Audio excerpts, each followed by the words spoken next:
اعوذ باللہ من الشیطان الرجیم بسم اللہ الرحمن الرحیم الحمد للہ رب العالمین وصلی اللہ علی محمد وآلہ الطاہرین اللہم صلی علی محمد وآلہ محمد وعجل فرجہ. خوب درس نہم نواں سبق پڑھنے جا رہے ہیں. زگہوارے تگور دانش بچوئی.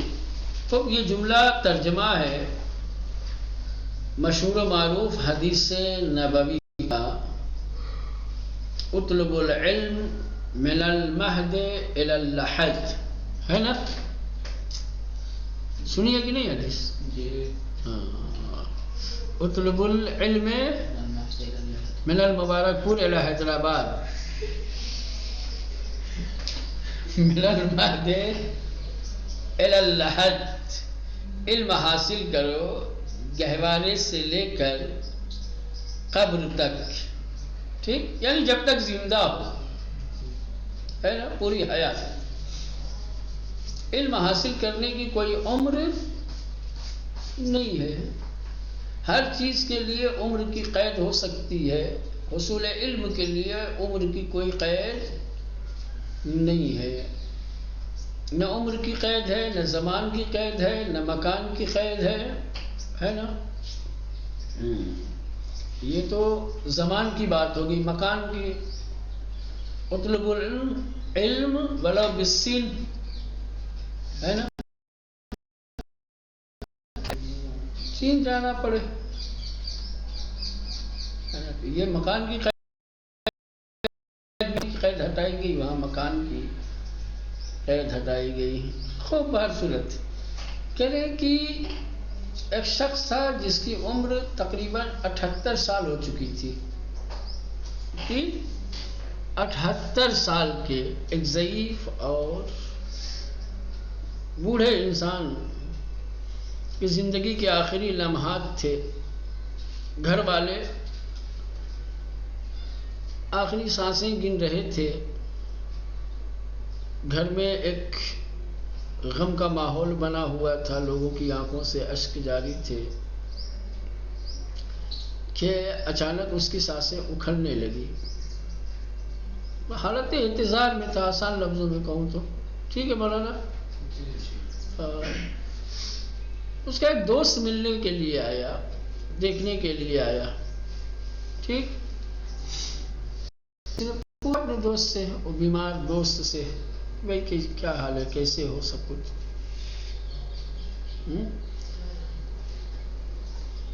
یہ صحیح طریقے سے بول بھی نہیں پا رہا تھا.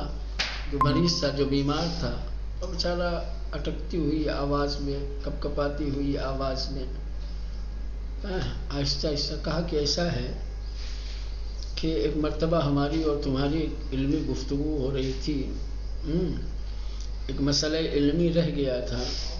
ٹھیک، میں چاہتا ہوں کہ وہ مسئلہ علمی تم ابھی حل کرو، مجھے بتاؤ. تو دوست نے کہا کہ بے زندگی کی آخری سانسیں گن رہے ہو، کب ملک الموت آئے اور قبض روح کر کے چلے جائے، یہ وقت ہے مسائل علمی حل کرنے کا. چھوڑو، جب ابھی تک حل نہیں ہوا تو رہنے دو. کہنے لگا اچھا یہ بتاؤ، میں اس مسئلے کو حل کیے بغیر، جانے بغیر مر جاؤں اچھا ہے، یا حل کر کے اس کا علم لے کر کے مروں تو اچھا ہے؟ جہالت کے ساتھ مرنا اچھا ہے یا علم کے ساتھ مرنا ہے؟ کیونکہ بہر صورت جہالت سے بہتر ہے کہ انسان علم کے ساتھ مرے.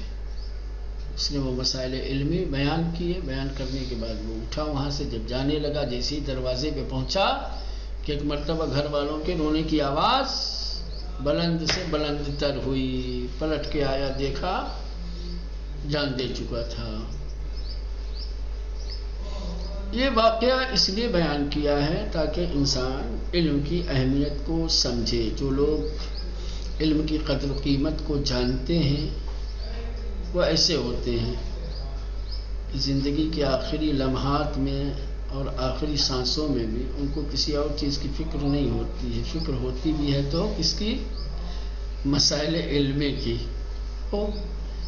ایک شیعہ متفکر، دانشمند اور مختلف علوم میں ہنر رکھنے والے، تبحر رکھنے والے ابو ریحان بیرونی کا ہے. پڑھتے ہیں ز گہواری یعنی از گہوارے. گہوارہ جانتے ہیں نا، پالنا، جھولا ہے نا. تا یعنی تک، انتہا بتانے کے لیے آتا ہے. گور یعنی قبر، گور یعنی قبر. دانش یعنی علم، بجوئی فعل امر ہے.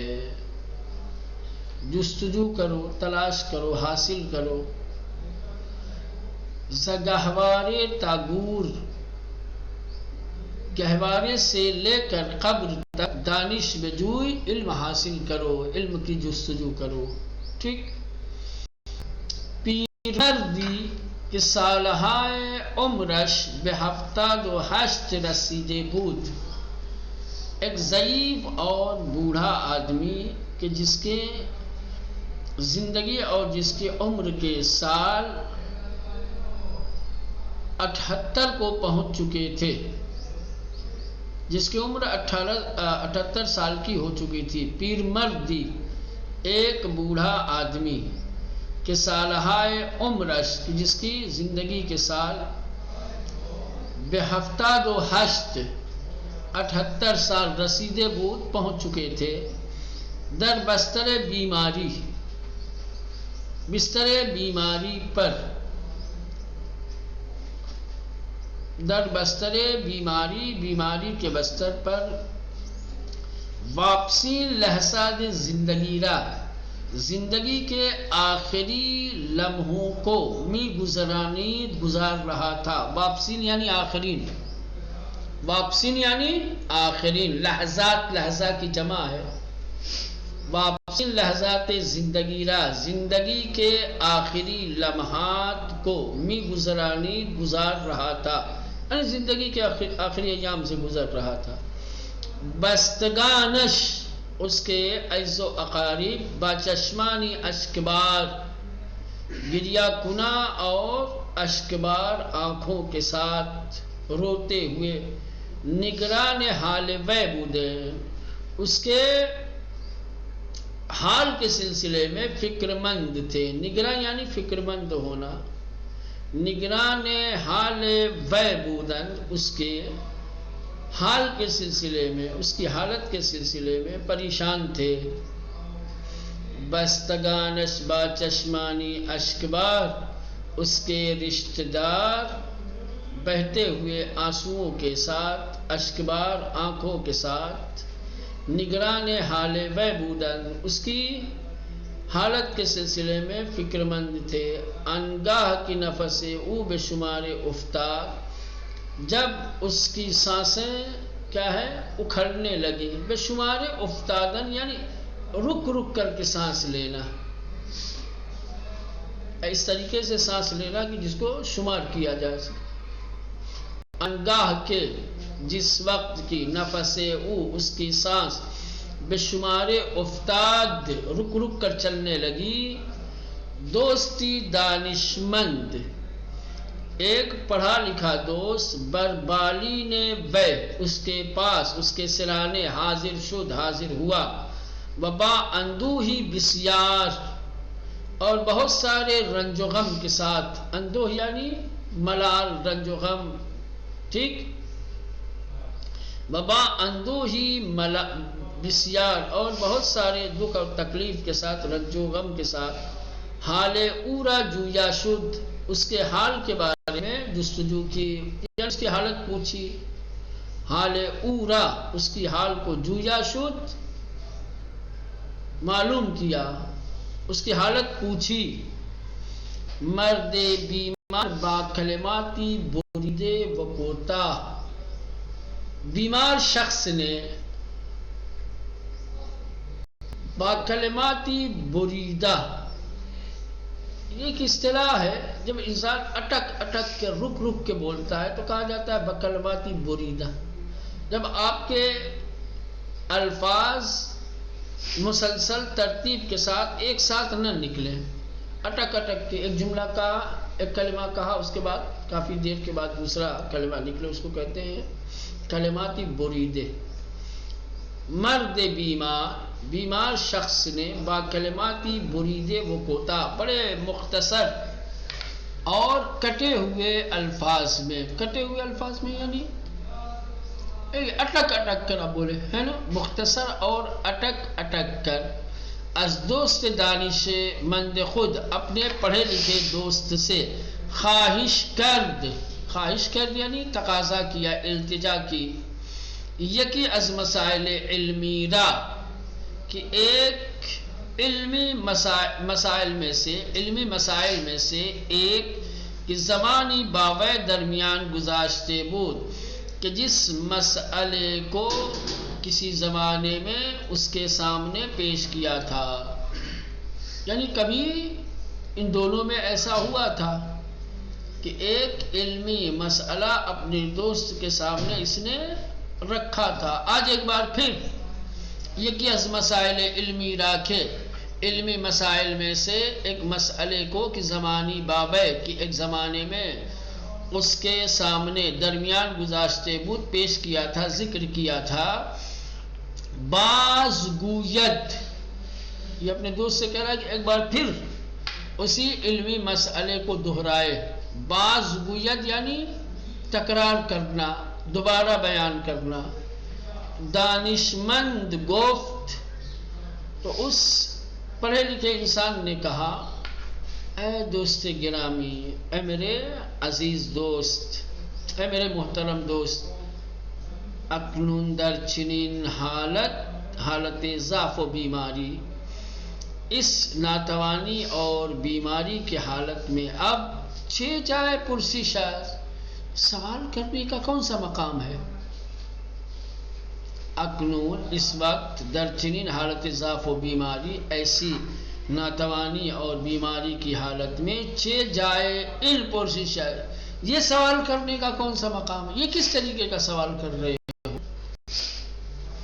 بیمار با ناراحتی پاسخ داد، تو بیمار نے ناراضگی کے ساتھ جواب دیا، کدام یک از ان دو بہتر است، ان دو میں سے کون بہتر ہے؟ کدام یک کون ایک از ان دو میں سے بہتر ہے، ان دو میں سے کون ایک بہتر بات ہے؟ ان مسئلے را بیدانم و بمیرم، یہ مسئلہ جان کر مروں یا نہ دانستے و جاہل درگزرم، یا نہ جان کر کے جاہل مر جاؤں، کون بہتر ان دو میں سے؟ جان کر مرنا عالم بن کر، یا نہ جان کر جہالت کے ساتھ مرنا، کون بہتر ہے؟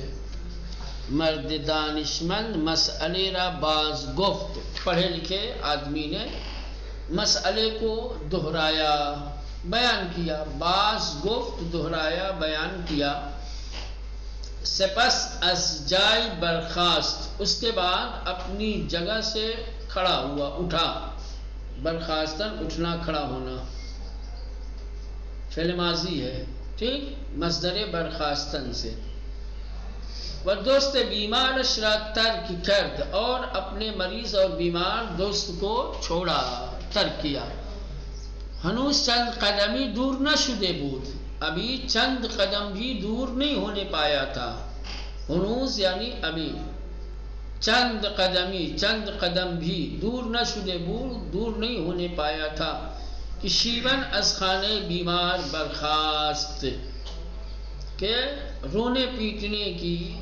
آواز اس کے گھر سے بلند ہوئی، بیمار کے گھر سے بلند ہوئی، شیون یعنی گریہ و زاری، رونا پیٹنا، نالو فریاد، ٹھیک ہے مولانا، کہ شیون کے رونے دھونے کی آواز از خانے بیمار کے گھر سے برخاست بلند ہوئی، چون سراسی میں بازگشت، سراسی میں یعنی با عجلے، تیزی کے ساتھ، سرعت کے ساتھ، سراسی میں یعنی با سرعت، با عجلے، ٹھیک، چون سراسی میں بازگشت، چون تیزی سے واپس آیا، جب تیزی کے ساتھ پلٹا، تو بیمار چشم از جہان فرو بستے بود، تو بیمار نے اپنی آنکھ دنیا سے بند کر رکھی تھی.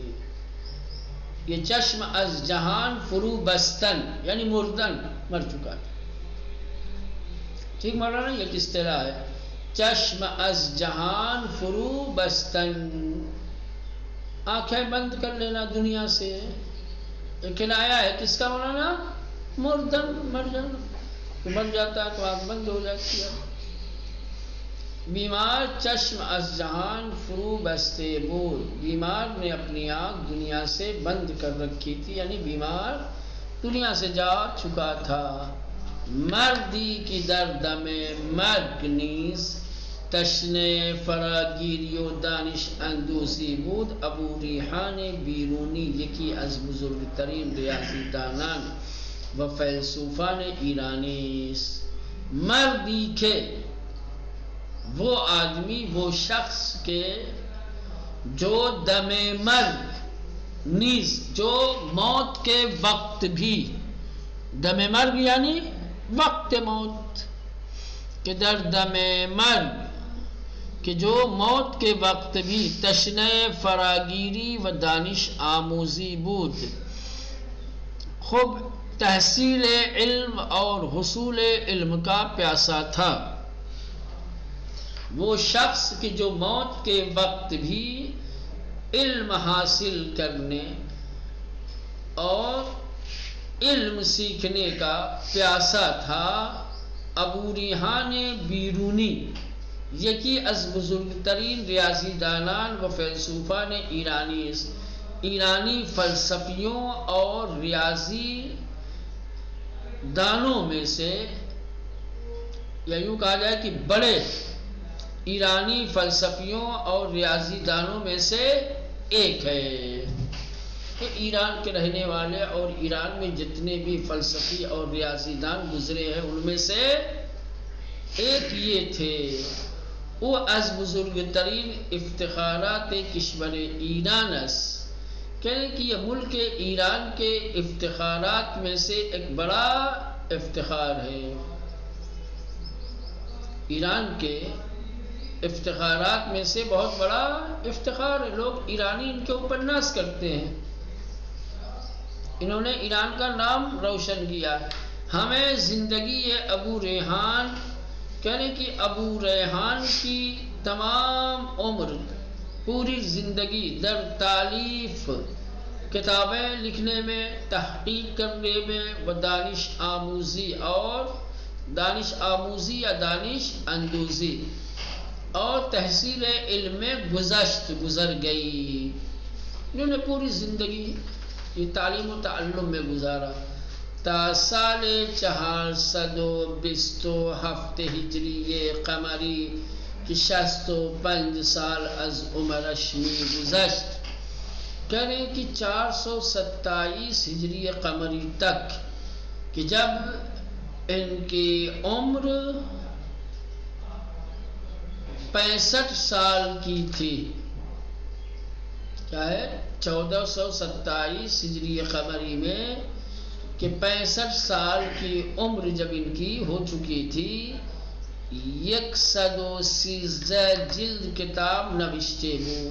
65 سال کی عمر میں انہوں نے 113 جلد کتابیں لکھ چکے تھے.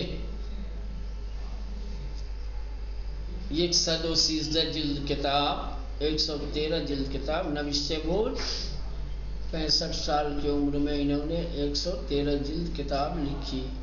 ان کتابہ در مسائل گوناگون، یہ کتابیں الگ الگ مسائل، الگ الگ علوم، الگ الگ موضوعات پر تھیں. از قبیل یعنی مانند، جیسے ستارے شناسی علم نجوم، پزشکی علم طب، ریاضیات میتھ، تاریخ یعنی تاریخ ہسٹری، جغرافیہ یعنی جغرافیہ، دارو شناسی دواؤں کی پہچان ہے نا، یہ بھی علم طب کا ایک حصہ ہے. آداب و رسوم ملل مختلف ملتوں کے مختلف قوموں کے آداب و رسوم و دیگر دانشاز اور دوسرے علوم میں تھیں۔ ابو ریحان بیرونی نے جو 113 جلد کتابیں لکھی ہیں وہ الگ الگ موضوعات الگ الگ علوم سے تھیں، جن میں سے کچھ یہاں پہ نام دیے ہوئے ہیں۔ باوجود ان کے بیش از 1000 سال از عصر ابو ریحان میں گزرت، یعنی کہ باوجود کہ ابو ریحان کو گزرے ہوئے 1000 سال سے زیادہ ہو چکے ہیں، ابو ریحان کو گزرے ہوئے باوجود کہ ہزاروں سال ہو چکے ہیں، پھر بھی ان کی کتابیں فکر کے اعتبار سے بالکل نئی ہے، تازہ، جیسے آج ہی کے زمانے کی فکر ہو۔ اس انداز میں اس طریقے سے ابو ریحان نے کتابیں تحریر فرمائے لکھی کہ 1000 سال پرانی ہونے کے باوجود بھی دور حاضر کی افکار کے ساتھ سازگار ہیں، جیسے کہ آج ہی کے لوگوں کے لیے انہوں نے کتابیں لکھی۔ کیا ہے؟ جیسے آج ہی کے زمانے کے افراد کے لیے، لوگوں کے لیے اپنی کتابیں انہوں نے لکھی ہیں، یعنی ان کی کتابیں فکری اعتبار سے کہنا نہیں ہوئی، فرسودہ نہیں۔ باوجود ان کے، باوجود کہ بیش از 1000 سال سے زیادہ از عصر ابو ریحان کے زمانے سے میں گزر چکے ہیں، بیشتر آثار و کتاب ہے او، زیادہ تر ان کے آثار اور ان کی کتابیں از جہت فکر کے لحاظ سے تازہ میں نمایت، تازہ نظر آتی ہیں، تازہ دکھائی دیتی ہیں۔ بے نظر می رسد، ایسا معلوم ہوتا ہے کہ اندیشے و روش تحقیق او، کہ ان کی فکر اور ان کی تحقیق کرنے کا طریقہ در مسائل علم مسائل میں بے اندیشے و روش دانش مندان امروز، آج کے دور کے پڑھے لکھے لوگوں کی روش اور فکر سے بیشتر نزدیک بودے، زیادہ نزدیک ہے، تاب روش و فکر دانش مندان زمانے خود، کہ اپنے زمانے کے پڑھے لکھوں کی فکر اور ان کی روش سے، آسان لفظوں میں کہا جائے ان کے زمانے کے جو پڑھے لکھے لوگ تھے اور ان کی تحقیق کا جو طریقہ تھا اور ان کے پاس جو فکریں تھیں، ان سے اتنی نزدیک نہیں تھی جتنی آج کے پڑھے لکھے لوگوں کی فکر اور روش تحقیق سے زیادہ نزدیک ہے۔ سمجھ رہے ہیں؟ او پیوستہ بے علت حوادث می اندیشید، وہ مسلسل حوادث کے علل و اسباب کے بارے میں سوچتے تھے، فکر کرتے، کوئی حادثہ ہوا، اس حادثے کی وجہ، سبب، اس کا ریزن کیا تھا، مسلسل اس کے بارے میں غور و فکر کرتے تھے۔ او پیوستے یا ہموارے، ہمیشہ، وہ مسلسل ہمیشہ بے علت حوادث کی علت کے سلسلے میں، وجہ کے بارے میں اندیشید، فکر کرتے تھے، سوچتے تھے، و بے تحقیق بررسی و کشف چیزہائے ناشناختے، تحقیق، جستجو، بررسی اور نامعلوم چیزوں کو کشف کرنے کے سلسلے میں عشق میں ورزید بے انتہا لگاؤ رکھتے تھے۔ تحقیقی کاموں، نامعلوم چیزوں کو کشف کرنے کے مسائل اور دوسری چیزوں کے سلسلے میں، یعنی تمام علمی سرگرمیاں، ان سے محبت کرتے تھے، عشق کرتے تھے۔ دربار دینہائے گوناگون، مختلف ادیان کے بارے میں، و آداب و رسوم ملت ہے مختلف قوموں کے آداب و رسوم کے سلسلے میں تحقیق کرتے رہتے تھے۔ و اطلاعاتی را کی بدست می آورد، اور جو اطلاعات، جو معلومات آپ کو حاصل ہوتی تھی، بصورت کتاب می نوشت، کتاب کی صورت میں تحریر کر دیتے تھے۔ دشمن سرسخت جہل، کہنے کی نادانی اور جہالت کے بہت بڑے دشمن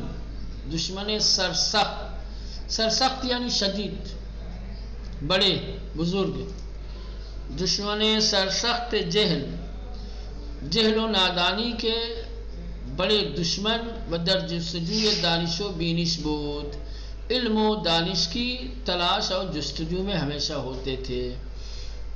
از ان لحاظ در قرون گزشتے، اس اعتبار سے گزری ہوئی صدی میں، در قرون گزشتہ یعنی گزری ہوئی صدی میں، کم تر می توان برائے او نظیری پیدا کر، ان کے لیے بہت کم آپ کوئی نظیر، کوئی مثال، کوئی جواب تلاش کر سکتے ہیں.